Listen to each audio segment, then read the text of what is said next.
me preparo.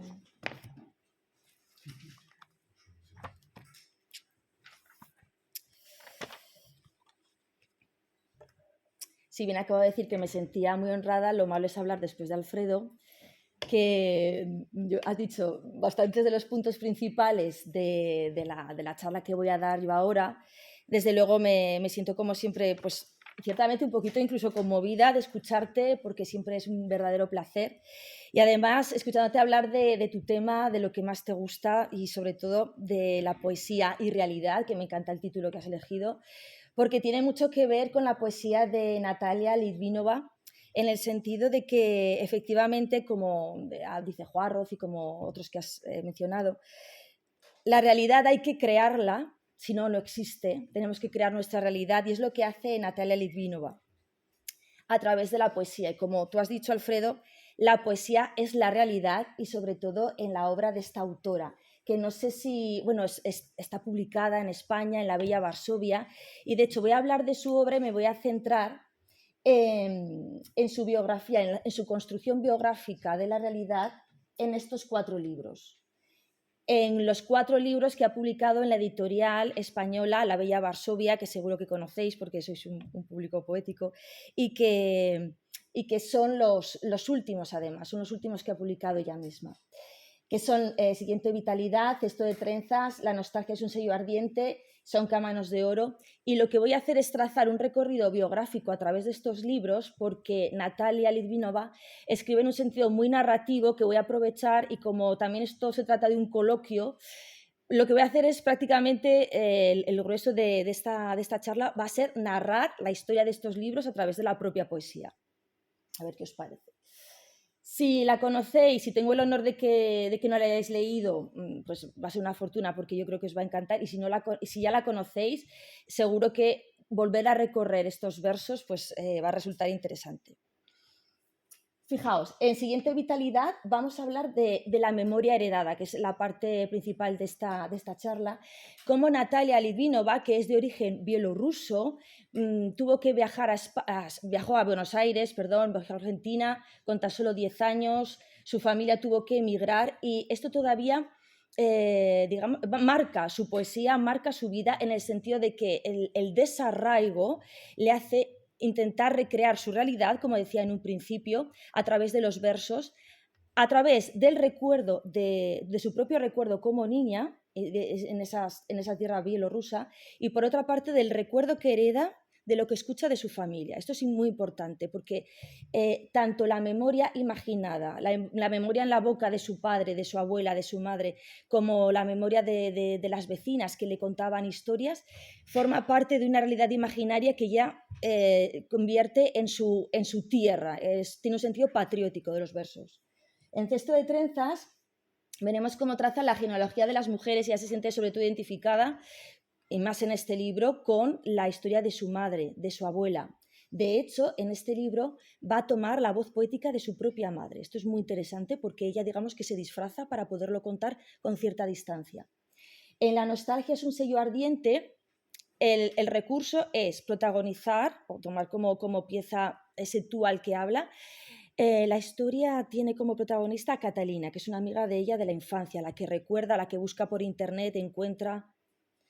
Y en el último, Son Cámanos de Oro. Bueno, este libro es una maravilla porque desde mi punto de vista, si bien ahora hablamos de la familia elegida, que se habla mucho, es decir, de cómo eliges tu propio yo, tu propio entorno, ella hace lo propio con la historia de Rusia, que es tan controvertida, pues ella elige a una ladrona para contar la biografía o parte de la biografía, parte de un hecho histórico importante para ella de su patria.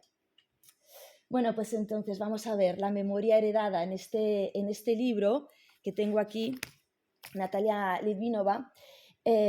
Lo que habla es de esta poesía de frontera. Se crea una frontera entre el sueño y la memoria. Ella, como he dicho, parte de Bielorrusia con tan solo 10 años, además en su poesía y cuando escuchamos sus entrevistas apenas habla de de los hechos, no concentra su relato en los hechos que llevaron a su familia a trasladarse, sino que lo que más vivo tiene, evidentemente con 9, 10 años que sufrió este choque, es de los detalles, de los recuerdos, de cómo su madre tenía que elegir los libros con los que con los que mudarse, cómo su padre se desesperaba por tener que vender el coche. Es decir, toda esa serie de detalles son los que configuran esa memoria y esa narratividad también. En este sentido, es muy interesante, Piedad Bonet, la autora colombiana, habla de Natalia y dice que en los poemas de Natalia hay una vocación narrativa, pero sus relatos son truncos, misteriosos, dicen a medias, causándonos desasosiego. Bueno, pues a ver si es verdad. Fijaos, uno de los poemas más... Bueno, el primer poema que abre Siguiente Vitalidad es Autobiografía. Y en Autobiografía... Oye, espera. Le voy a quitar la alarma a Nacho o que alguien le mande un mensajito de que ya le ha sonado la alarma. A ver si es algo... Pues, tiene que tomarse algo. No sé. Autobiografía dice lo siguiente. Vamos a ver, Dice, septiembre de 1996. Natalia nació en el año 1986, justo tenía 10 años, y en septiembre es cuando tienen que mudarse, coincide prácticamente con su cumpleaños. Fijaos, las fechas son muy importantes, bueno, sobre todo hay una que veremos más importante, y este poema se basa en estas fechas. Dice, septiembre de 1996, muchas noches sin dormir después del traslado de Bielorrusia a la Argentina. Ruido constante como una música que no cesa. No se sabe de dónde viene. Llega de todas partes. Soñé que me crecía una segunda cabeza. Tomé una aguja y la pinché como a un globo. Mientras soltaba el aire dijo, no podrás deshacerte de mí porque no tuve cordón umbilical. Voy a continuar un poquito más. Enero de 1997. Hace 4 meses que vivimos en un hotel familiar de la calle Congreso. Nuestras cosas caben en una habitación. Tenemos diccionarios, 2 sillas y una mesa plegable. En la planta baja, un grupo de mujeres se depila las piernas sobre la mesa de la cocina. Las espío desde la escalera. Con la gilet alisan sus extremidades. Rechazo, tanto como envidio, su poder y desenfado. Alguien robó las cucharas que trajimos de Gómel. Mi madre intenta explicárselo a la encargada del hotel. Mueve las manos, dibuja el aire. La encargada limpia sin sacarse el cigarro de la boca. Mueve la marea del insomnio como un pulpo. Suelto tinta para defenderme. 9 de septiembre de 1996. El avión de Aeroflot aterriza en Buenos Aires. Tengo 10 años, mi hermano 13, mis padres 50 y no saben pedir. ¿Cuántos hombres son un hombre y sus sombras? Mirando hacia la terraza, papá dice que un nazi nos vigila. Huertos que desbordan de frutos, limpiadores de chimeneas, pecadores del río Soz, iglesias vacías, rezadores, el abedular, arreglen mis pesadillas. Estas pesadillas de estos momentos son los que atormentan todavía a Natalia Litvinova en algún sentido. Y es muy significativo cuando en este poema dice, soñé que me crecía una segunda cabeza. El traslado le produce un segundo yo y no sabe con cuál decidirse. Y todavía está, en un sentido poético, si queréis, en ese proceso. Y por otra parte, nombra a Gómel, que no lo he dicho. Gómel es su ciudad de nacimiento. Y esto es muy importante porque, bueno, es la segunda ciudad, después de Minsk, la segunda ciudad más grande de Bielorrusia y está muy cerquita de Chernóbil. Y esto marca completamente la vida de Natalia Litvinova, si bien ella todavía estaba en el vientre de su madre cuando tuvo lugar el accidente, que fue el 26 de abril de 1986 y que ella recuerda, trae al presente, de hecho, en su Instagram. Cada año, este año mismo, el 26 de abril, colgó el siguiente poema, que se titula así. Publicó Flores de Chernóbil. Dice, nuestros hombres comienzan a extinguirse. Nadie sabe por qué las mujeres resisten más. Mi padre llora al sacrificar a un animal, mientras mi madre cambia el empapelado de las paredes. No nos dejan exponernos al sol, empalidecemos como flores que crecen bajo la nieve. Huimos al bosque, lejos de este edificio, yo con mi blusa infantil y mi hermano con su remera lisa. Qué ganas de volver al lugar donde nacimos y correr con los brazos extendidos, limpiar el aire, como uno de esos aviones que arrojan espuma sobre el sarcófago humeante. En este poema vemos este deseo de intentar limpiarse, de intentar limpiar un recuerdo que ya es imposible. Es una familia, es un pueblo muy afectado por este accidente y todavía estas flores de Chernóbil pues se siguen marchitando, ¿no? en la poesía de Natalia Litvinova. Es muy interesante además cómo, es lo que quiero señalar en este libro, en esta autobiografía, cómo señala a los miembros de su familia.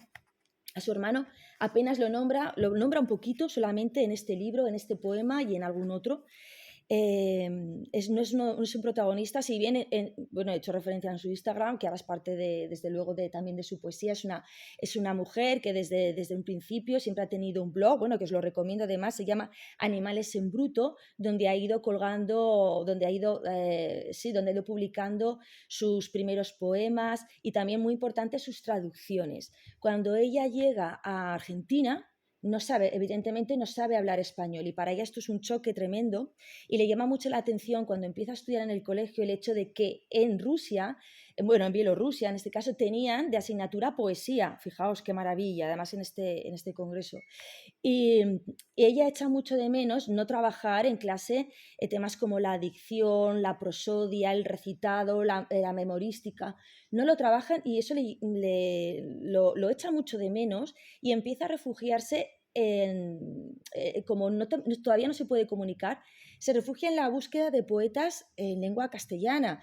Y fijaos, el principal, uno de los primeros poetas que descubre es Federico García Lorca, al que empieza a traducir. Y es muy curioso porque Marina Svetaeva, por ejemplo, también tradujo en su momento a Federico García Lorca. Y sí que hay trazos de esta poesía lorquiana, sobre todo en el sentido telúrico, en el sentido pues térreo, ¿no? de la poesía tan unida a la naturaleza, a una naturaleza salvaje. Y si me da tiempo ya leeré algún poema en el que, sobre todo, a mí me lo recuerda principalmente en la presencia de los caballos, muy salvajes, muy eróticos en muchos casos, caballos de color negro que aparecen en algunos de los poemas de Natalia Litvinova. Este libro, por lo tanto, Siguiente Vitalidad, habla de ese paso, esa siguiente vida de Natalia. Y vamos ahora a un texto que sí que recupera de manera más consciente la memoria. Más consciente, digo, porque Cesto de Trenzas es la historia de las mujeres, de la genealogía de mujeres, como he dicho aquí. Del legado de la sangre bajo la almohada tiene un poema en el que dice: cuando no puedo dormir, bajo mi almohada escucho la sangre de mi madre y de mi abuela. Es decir, esa sangre que corre. Si bien aquí en los primeros libros sí que nombra a su padre, lo tiene más presente, incluso a su hermano, en estos otros empiezan un poquito a desaparecer para que cobren protagonismo tanto su madre como su abuela. Y ya lo he dicho al principio, la voz, el yo poético que adopta en este cesto de trenzas es precisamente el de su propia madre. Son los recuerdos de una Bielorrusia después de la Segunda Guerra Mundial, cuando la madre de Natalia es una niña que a su vez observa a su propia madre. Dice, empieza con una cita de Hannah Arendt que dice: dichoso quien no tiene una patria y la contempla todavía en sueños. Es decir, crear la realidad también a través de los sueños. El primer poema dice así. Dice: la gente de mi pueblo. Ella va a retratar su pueblo y dice: la gente de mi pueblo es iracunda, como esclavos de tártaros. Todas las mujeres de mi familia tienen un talismán que las protege. Yo no, pero miento para que me traten con cuidado. Cómo se reviste, hay un sentido muy pagano, no se decanta por ninguna, no refleja ninguna religión, sino una devoción muy pagana por todos los hechos que tienen que ver con Bielorrusia, con esos talismanes, con esos fetiches familiares. Esta es la religión para ella. Voy a leer el poema donde desvela qué significa este cesto de trenzas. Y dice así: las mujeres de mi familia guardan el cabello que se cortan en un cesto de trenzas.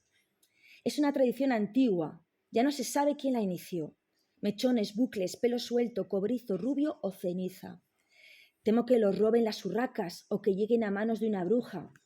Si viene, no le abras la puerta. Si abres, no la dejes pasar. Si la dejas, no le des ni sal ni pan. Todo lo que hayas tocado lo convertirá en su elemento, advierte la abuela. Está advirtiendo la abuela a la madre. Cuenta la historia pues de la abuela a través de los ojos de la madre. Insisto un poco para ponernos en esa posición. Ella lo dice, lo admite en varias entrevistas, que es una manera... Se distancia disfrazándose del propio yo, que es el materno en este caso, para poder relatar, para poder construir este relato. Y dice: el pueblo impone la boda de mi madre. Trenzan flores en su pelo, malva y llantén. La visten de tul y de encaje. Ella mira por la ventana inmóvil, como si posara para alguien. Ajustan las cintas, aprietan el corsé. La llevan descalza al campo llovido para que su vestido se impregne de agua. Los pétalos caen de su corona, barro y pasto entre los dedos de los pies. Caminamos barriendo el suelo con ramos de lavanda para que ningún animal siga sus huellas y el novio no la pueda encontrar. Vemos ese distanciamiento. Esto es muy lorquiano también, a mí me lo parece, ¿verdad? Parece un poco como Bodas de Sangre, esta boda que rechaza este amante que busca a la abuela y que se refleja en los siguientes poemas. Dice: cuando no hay nadie, abro el arcón de mamá, saco su vestido, un ramo seco de lavanda y la trenza del caballo atada con una cinta. El encaje ya no rozará su piel. Sacrificó el caballo que le llevaba a ver a su amante. Esta ruptura que turba y deleita a la madre y a la niña, que es Natalia Litvinova, en este recuerdo.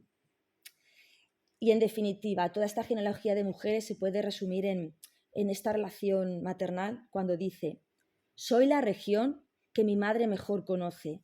Levanta mi brazo, huele mi axila, sabe que corrí bajo la lluvia y dónde me escondí, pero desconoce mis pesadillas. Se quiere distanciar a partir de esa intimidad que sabe que nunca podrá independizarse del todo, pero que intenta construir a través de este recuerdo. Bueno, y seguimos con los recuerdos. Como decía, en el libro La nostalgia es un sello ardiente, que ya pues el título revela ya esa melancolía, esa nostalgia, ese deleite, ese adorar la pena también en cierto modo que transmite Litvinova, reflejado en un nombre, en Catalina, que es una niña con la que compartió esas primeras experiencias, y en cierto modo, aunque solo tenía 9 años, un cierto paso hacia la adultez. Dice: un sol que no se apaga nunca, ni siquiera de noche, es la cara de mi amiga Catalina. Tengo 9 años, paso a buscarla para ir a jugar. Me dicen que espere en el living. La veo sobre el regazo de su abuela, que le está haciendo unas trenzas. La luz desciende por su cabello, como por una cuerda. Me sonríe, estamos conectadas. Una sujeta a la otra con livianidad. Hace 22 años que no hablamos, vivimos en países distintos. Ella está casada, tiene un hijo, una hija y se tiñó el pelo. Cuando la encuentra en internet, recrea un poco la historia, la añora y la vuelve a buscar. Y dice: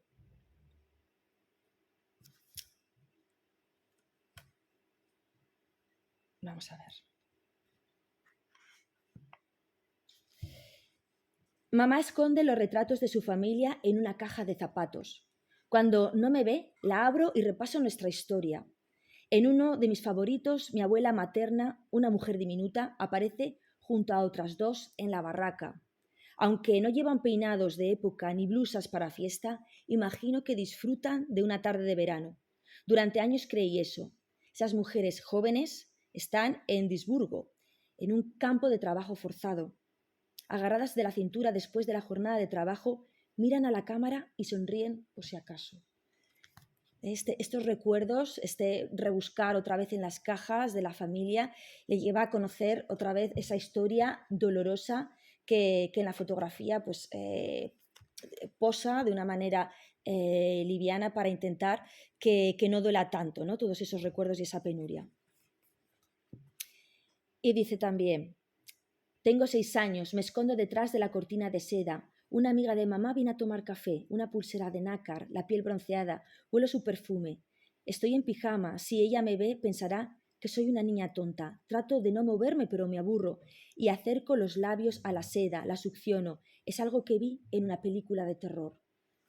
También como ella ve pues, esa relación de la madre con otras amigas y cómo contempla todo desde esa distancia, queriendo un poco aspirar a ese universo pues, de los padres, de las madres, de los adultos. Bueno, como decía, en la historia elegida es Zarina, es una zarina del crimen, es Shonka Manos de Oro la que fascina. Es el tema que elige Natalia Litvinova para contar la historia de Rusia. Y dice así en este libro, comienza así. Es una historia real, es una ladrona que eligió llevar esta vida al margen de la ley y en cierto modo se convirtió en una especie de Robin Hood, porque en muchos casos robaba a los más ricos y luego ofrecía dinero a gente que lo necesitaba más. Tenía un sentido de la justicia pues muy diferente y sobre todo al margen de la ley. Y dice, y la historia comienza así, la historia de Shonka habla recrea, Natalia Litvinova también se viste con otro yo, en este caso de esta zarina del crimen, recrea el juicio, comienza la historia con el juicio, después la vida desde que Shonka tiene 17 años, se casa y cuando muere su marido por una enfermedad decide viajar a San Petersburgo y tomar la justicia por su mano, como he dicho. Es atrapada finalmente y en el juicio final dice: me preparé para este juicio como para un robo. Imaginé las preguntas y las respuestas. Acostada en el catre duro. Diga su verdadero nombre, Sofía Blumstein. ¿Puede jurar sobre la Biblia? No, señor juez, soy judía. ¿Acepta tener un abogado? Una mujer puede defender su honor sola. Diga su edad. Eso no se le pregunta a una dama. ¿Admite que en San Petersburgo intentó formar una organización clandestina de ladrones? Lo hice, y la organización existirá mientras exista Rusia. Damas y caballeros, soy hija, soy huérfana, soy mujer, soy viuda, y aunque me obliguen a decir el nombre que me dieron al nacer, moriré como Shonka, Manos de Oro.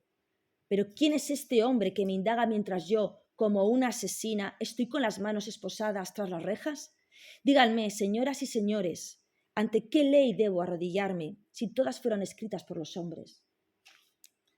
Es salvaje la historia de Shonka, es apasionante y, por ejemplo, la vemos desde el comienzo, desde sus primeros días, aunque al principio sigue contando un poco su historia. Dice: damas y caballeros, mis padres me llamaron Sofía, pero ustedes me conocieron como Shonka Manos de Oro.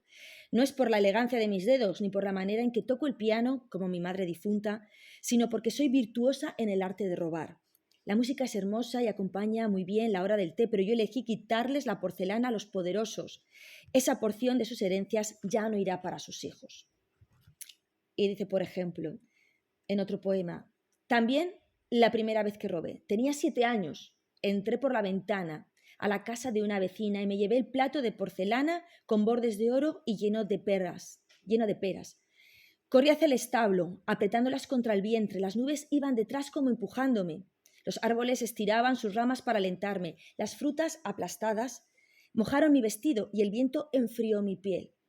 Algunos instantes deberían durar más y algunas carreras no tener fin. O sea, aquí vemos la pasión, digamos, que intenta reflejar Litvinova, el sentido poético de este robo, de esta vida al margen de la ley, que acaba de la siguiente manera. Dice: señor juez, ¿usted cree que los caballos saben a dónde me llevan cuando la conducen a prisión? Siento pena por ellos. Esta es su misión. Cargan a los presos, ven nuestros rostros abatidos, huelen lo rancio de nuestras ropas. Entre estos caballos sueñan los bosques, pero reciben nuestra tristeza humana. Si en Sajalín me dieran una hoja y un lápiz, escribiría una canción sobre ustedes, caballos presos. Sajalín es una isla, una especie de Alcatraz, ¿no? Una isla cárcel a donde llevaban a los presos y no salían de ahí ya. Bueno, pues ya hemos llegado al final y si os parece, bueno, iba a acabar, ¿tengo tiempo? 1 minuto. 1 minuto, pues venga. En 1 minuto voy a hacer un poquito un recorrido hacia atrás y voy a leer un poema que define cada uno de estos libros, que lo resume. Empezaría con Son Cámanos de Oro y diría: cuánto silencio entre estas cuatro paredes, cuánta escasez. Quiero ser libre, caminar por las calles de San Petersburgo, Moscú, Odessa. Este silencio no tiene principio ni fin. Cae como una estrella fugaz desde el cielo hacia el cielo. No cae esta estrella. Nostalgia de un cielo ardiente.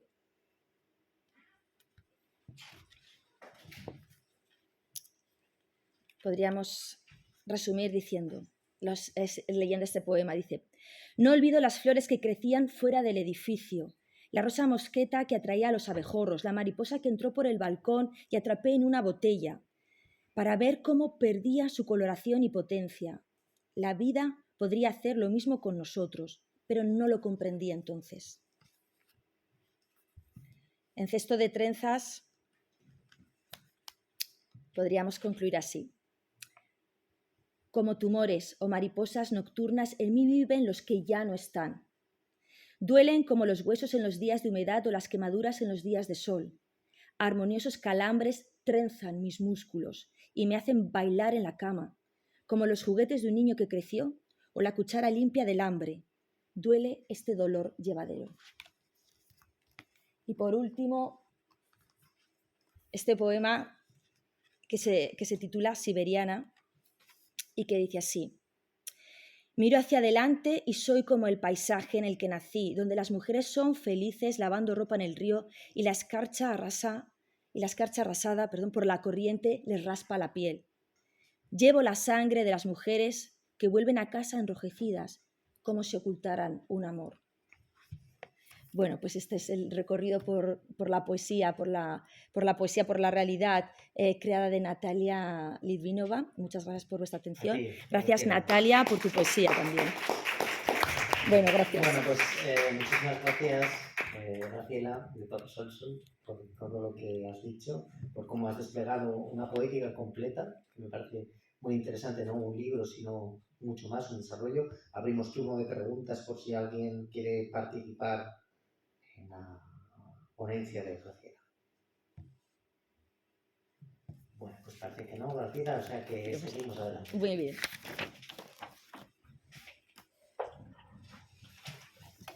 Bueno, estás tú.